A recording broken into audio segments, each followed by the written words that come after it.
What is up, guys? It is AJ from MMA Experts, and this is the UFC 252 Miocic versus Cormier 3 full card predictions and betting odds. I'm going to give you guys my picks. It'll be more quick than the individual videos where I talk about each fight more in detail. This is more casual. If you guys are looking for more content, or if you didn't want to watch the individual ones, check this video out. This is the place to be. I appreciate everybody watching, and let's get into the undercard. So, first fight of the night, Kamaka III takes on Tony Kelly. Quickly, let's bring this up. You see Kai. He's only 25, and 33-year-old Tony Kelly. Granted, he's got a lot more experience for a guy much younger.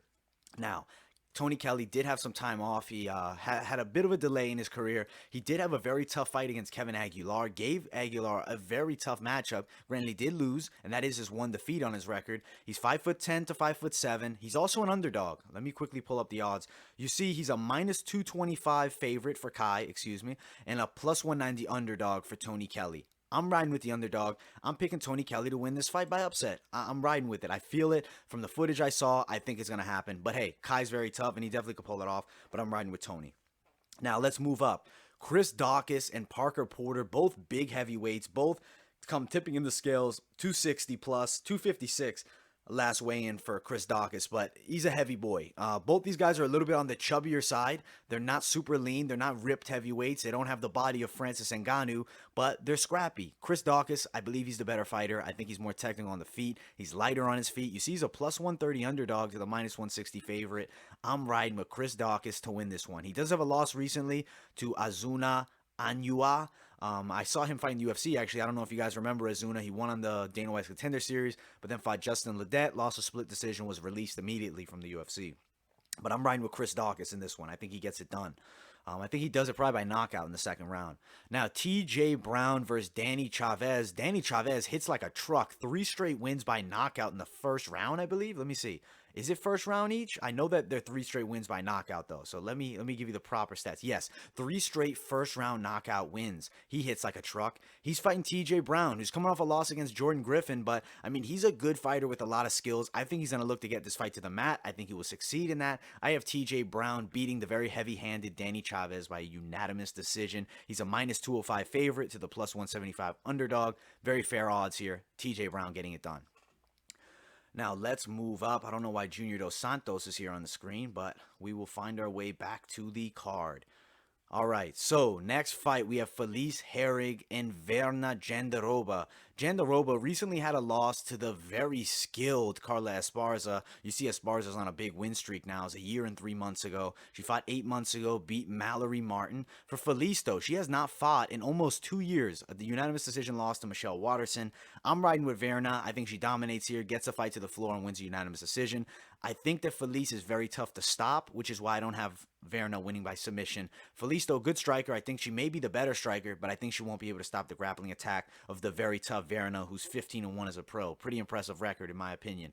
Let's get to the next fight, though. Herbert Burns. Herbert Burns is a big prospect. In my opinion, a huge prospect in the 145-pound weight class. Taking on Daniel Pineda. Pineda, former UFC fighter, fought years ago in the octagon. Coming off of a drug test suspension, though, and failure, which is why he has 2 no contest here to Molvid Kabilov and to Jeremy Kennedy in the PFL. He hasn't fought in about 9 months. I'm surprised the UFC gave him the call after 2 drug test failures, but hey, maybe he's ready to pass USADA now. Herbert Burns is winning this one. I have Herbert winning it by first round submission. I think he's just too superior, a grappler, and just a fighter overall to Daniel Pineda, who's a former UFC fighter years back, I believe like 6 years ago.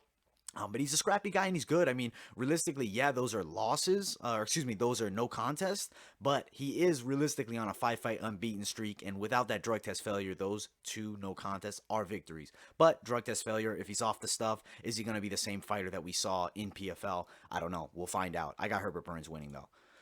Let's move to the next fight.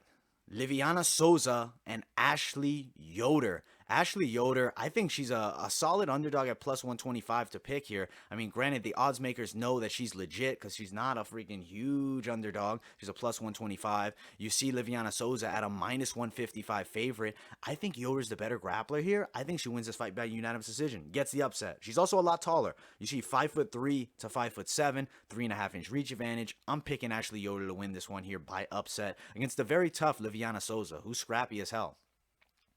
Jim Miller, Vink Pichel start off the main card. I am super excited for this matchup, to be honest with you guys. Vink Pichel is a good fighter, Ultimate Fighter veteran. Jim Miller, a super veteran of the UFC, 35-fight UFC veteran, at least when he walks in the cage this weekend. I'm riding with Jim Miller. I think Jim Miller wins this one. He's got a quick submission win in his last fight over Roosevelt Roberts. Vink Pichel, unanimous decision over Roosevelt Roberts in his last fight. I got Jim Miller winning it. I can't wait for it. The odds are near even. I get why. They're both savages. This should be a good fight, and it's a great way to start off this main card. Next fight, John Dodson, Merab Dvalishvili. John Dodson is a longtime UFC veteran. He fought Mighty Mouse twice. I think he's a good fighter. I mean, he's a winner of the Ultimate Fighter. Is he elite level right now? I think he's still top 10. Obviously, as you see, he's ranked in the top 10 on Tapology, but I don't think he's going to ever push towards that title. Lost to Jamir Vera, lost to Petr Yan. I think Merab is going to beat him here. I think Merab gets a unanimous decision. It's not an easy fight, though, because John Dodson does have a way to avoid punches. He sometimes makes it boring and sometimes just a counter punch fest, but I got John Dodson losing this one by a unanimous decision over Merab Dvalishvili, who's really pushing for a fight against Sean O'Malley, which I don't think the UFC will want to do. I don't think they want to put Sean O'Malley in there against as good of a grappler as Merab, especially if O'Malley wins. It's not going to happen. Junior Dos Santos, Jairzinho Rozenstruik. I like Junior. I'm going to tell you, I think he looks in great shape. I'm picking him to win. I think he could do a unanimous decision here. I mean, I know that Jairzinho is a huge puncher, big head kicks, a lot of skill, but he was knocked out in 20 seconds by Francis Ngannou just 3 months ago. Junior's been out for a bit longer. I'm riding with Junior here. He's a plus 130 underdog to the minus 160 favorite. I got the underdog winning this one. Riding with Junior Dos Santos here. I think a unanimous decision, as crazy as it sounds. I think he might just outpoint Jairzinho Rozenstruik for 3 rounds. Now, Sean O'Malley, Marlon Vera. This one's going to be fun. I mean, Sean O'Malley is becoming a star. Marlon Vera, a very tough fighter in the bantamweight division. I think Sean O'Malley wipes the floor with him. I think he gets a first-round knockout. He's just too precise with his boxing skill. Vera, very skilled fighter, though. Even though he did lose his last fight, it was very controversial. I thought he beat Song Yadong without a doubt, and I think Sean O'Malley goes in there, beats Marlon Vera here, and moves one step closer to fighting an elite-level guy in the top 10, top 15 of this men's bantamweight division. Sean O'Malley's somebody to keep an eye on, without a doubt. He gets the knockout. He's a minus 315 favorite to the plus 245 underdog. I think those are fair odds. I don't see him losing this fight against Marlon Vera here.